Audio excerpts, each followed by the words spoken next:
Third Telangana legislative assembly స్పీకర్గా మీరు ఎన్నికైనందుకు చాలా సంతోషంగా ఉంది సార్. మీకు శుభాకాంక్షలను తెలియజేస్తూ మీ వ్యక్తిగత జీవితంలో కానీ రాజకీయ జీవితంలో కానీ ఎన్నో రకాల ఒడిదుడుకులను ఎదుర్కొని ఈ స్థాయికి రావడం మాలాంటి అణగారిన వర్గాల నుంచి వచ్చినటువంటి బిడ్డలకు మీ జీవితం కూడా ఆదర్శప్రాయం, స్ఫూర్తిదాయకం. 2009లో కూడా నేను ఈ అసెంబ్లీలో ఈ సభలో ఉండడం జరిగింది.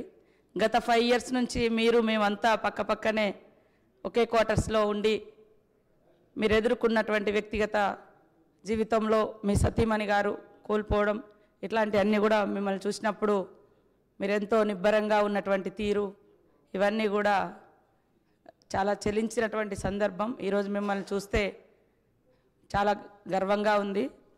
అదే కాకుండా ఒక అణగారిన వర్గాల నుంచి అంచబడ్డ వర్గాల నుంచి వచ్చినటువంటి బిడ్డలు ఎదగాలంటే ఎన్ని కష్టాలు ఉంటాయో తెలిసినటువంటి వ్యక్తులుగా మీ జీవితం మా అందరికి కూడా ఆదర్శప్రాయం. మీరు ఒదుగుతూ ఎదిగిన తీరు దేశానికి ఒక ఆదర్శవంతం.